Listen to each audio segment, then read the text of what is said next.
Katika juhudi za kuendelea kuunga mkono ajenda ya Rais Samia pamoja na sekta ya nishati nchini kwa kuhakikisha wananchi wanatumia nishati safi ya kupikia, Shirika la Umeme Tanzania TANESCO limetoa majiko ya kisasa ya umeme kwa walimu na watumishi wa shule ya sekondari ya wasichana Manyara. Akizungumza wakati wa kupokea majiko hayo, mkuu wa wilaya ya Simanjiro Mheshimiwa Fakilu Landala ameeleza kuwa majiko hayo ni kutokana na maombi yaliyokuwa yamewasilishwa na mkuu wa mkoa wa Manyara kwa mkurugenzi wa TANESCO. Mheshimiwa Rais ameweka msukumo mkubwa katika ajenda ya nishati safi ya kupikia.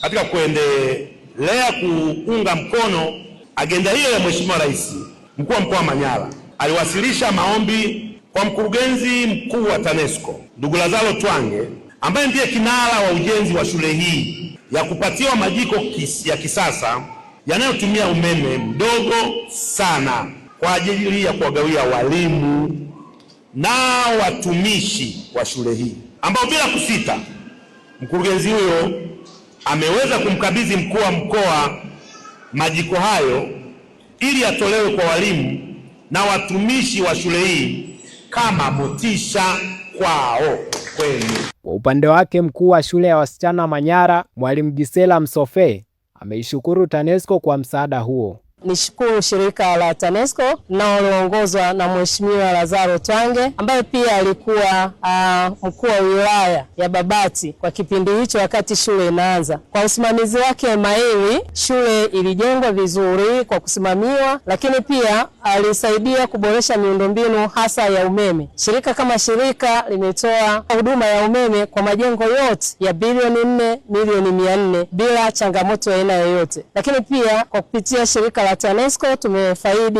majiko ya umeme. Watumishi wote wa Manyara Girls tunaenda kufurahia huduma hasa ya utendaji wetu, kwa sababu imetupunguzia changamoto kwenye huduma za jikoni. Malengo ya mkakati wa taifa wa matumizi ya nishati safi ya kupikia ni ifikapo mwaka 2034 asilimia 80 ya Watanzania wawe wanatumia nishati safi ya kupikia. Mimi ni Felix George na hii ni Open Online Media.